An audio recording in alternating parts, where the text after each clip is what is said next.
আসসালামু আলাইকুম ওয়া রাহমাতুল্লাহ। প্রথমত কথা হচ্ছে যে আমার এই ভিডিওটা যাদের সামনে পড়বে, আমার এই ভিডিওটা যারা দেখবে তাদের কাছে আমার অনুরোধ, এই ভিডিওটা শেয়ার দিবেন। কেন দিবেন, কি কারণে দিবেন সেটা আমি আপনাদেরকে দেখাচ্ছি। আসুন, আমি কিছুদিন আগে এই মানুষটাকে নিয়ে একটা ভিডিও আপলোড দিয়েছিলাম, যে ভিডিওটার মাধ্যমে লেখা হয়েছে যে আপনারা এই মানুষটার একটু কাছে থাকেন, একটু পাশে থাকেন, একটু ওনাকে হেল্প সহযোগিতা করেন। ওনার কেউ নেই, ওনার ছেলে বলতে, ওনার পারিবারিক সাপোর্ট বলতে ওনার কেউ নেই। হ্যাঁ, উনি একবার অসহায়। ওনার চারটা মেয়ে একটা ছেলে। সেই ছেলেটা মহেশখালী গতিবাগা সোনাদির ডিবে যাওয়ার সময় খারাপ জিনিসের ডালে নিয়েছিল, যেটা খাল পার হতে গিয়ে নদীর মধ্যে ডালে নিয়েছিল, খারাপ জিনিস আক্রমণ করে মেরে ফেলছে। সেই ছেলেটা চলে গেছে। চারটা মেয়ে আছে। উনি ছিল একজন কৃষক ছিলেন, যেটা দেখতে চালিয়ে দুটো ডাবা মেয়েদের মুখে তুলে দিত। এখন ভাই সে সাধ্যটাও নেই, ওনার পা চলে গেছে।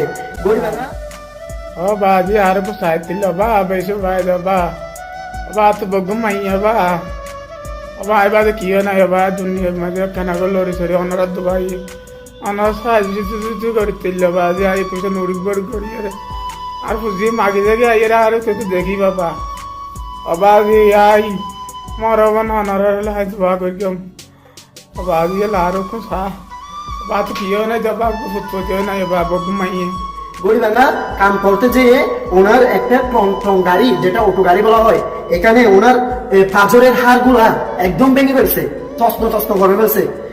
যেটা আপনার হাঁটুর নিচের পাঁজরের হাড়গুলা একটু দেখেন আপনারা, জয়েন্টে কিচ্ছু নেই ভাই, একটা আলাদা হয়ে গেছে।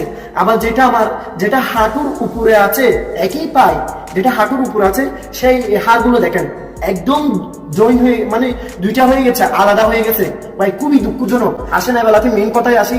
আমি কিছুদিন আগে এই মানুষটাকে নিয়ে একটা ভিডিও আপলোড দিয়েছিলাম, তো সেখানে ভিডিও কম বেশি বা হাজার ভিউ হয়েছে, কম বেশি মানুষে দেখছে।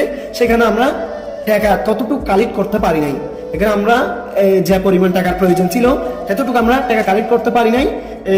প্রতিবেশী যারা আছে, যারা আশেপাশের মানুষ আছে, যতটুকু পারে ততটুকু সহযোগিতা করেছে। হ্যাঁ, তো এগুলো দিয়ে হয় নাই। লাস্ট পর্যায়ে ওনার একটা যে জায়গাটা উনি থাকতো, এই জায়গাটা টাকার কারণে, চিকিৎসার কারণে এই জায়গাটা বিক্রি করতে হয়েছে। যে জায়গাটা উনি থাকতো, কি পরিমাণ কষ্ট দেখেন, এই জায়গাটা বিক্রি করে 3.5 লক্ষ টাকা ওনার অপারেশনে দেওয়া হয়েছে। এখন ওনার অপারেশন দেওয়া হয়েছে 3.5 লক্ষ টাকা তো চলে গেছে। এখন তো ওনার তো আর টাকা নেই। ফেসিং করাতে লাগতেছে 1,1200 টাকা, এরকম ভাবে লাগতেছে। আর এই মানুষটার জিনিসটা একটু দেখেন, একদম কেটে ছিঁড়ে ফেলে দিতে হচ্ছে। দেখেন মানুষটা খুবই আতঙ্কিত, খুবই দুঃখজনক। আপনারা দেখলেই বুঝতে পারবেন। আল্লাহ এই কষ্টকে কেউ সইতে পারবে? এই কষ্টকে কেউ নিতে পারবে? আল্লাহ ওনাকে ধৈর্য দান করুক। আমি দৈনিক ওষুধ খরচ লাগে প্রায় 1000 থেকে 1500 টাকা। আপনারা জিনিসটা একটু দেখেন, এই জিনিসটা কি সহজ হবে?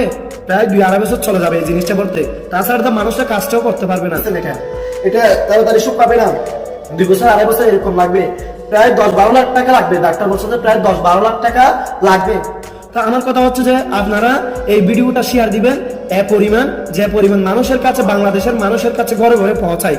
কারণ ওরা যদি কি 5 টাকা সহযোগিতা করে এই অসহায় মানুষটার পাশে যদি কি দাঁড়াতে পারে, তাহলে সেটা হবে আপনাদের জন্য এবং আমাদের জন্য সওয়াবের কাজ। হ্যাঁ, তো আমার এখানে বিকাশ নাম্বার দেওয়া থাকবে। আমার বিকাশ নাম্বার, আমি ওনার কাছের মানুষ, ওনার ভাগিনা। আপনারা বিকাশ নম্বরে চাইলে যোগাযোগ করলে করতে পারেন, এবং আপনারা যদি কি বিকাশ নম্বরে দিলেও দিতে পারেন, কথা বলে দিলেও দিতে পারেন। আপনারা সবকিছু বুঝতে পারছেন। সবাই দয়া করে হাতটা বাড়িয়ে দিন। 100 টাকা হোক, কিংবা 200 টাকা হোক, কিংবা 5,000 টাকা হোক, কিংবা 10,000 টাকা হোক, সবাই ওনাকে একটা হেল্প করুন, সহযোগিতা করুন ভাই। আখিরাতে পাবেন, ওনার অবস্থা খুবই খারাপ ভাই। সবাই ভালো থাকবেন, সুস্থ থাকবেন। আসসালামু আলাইকুম ওয়া রাহমাতুল্লাহ।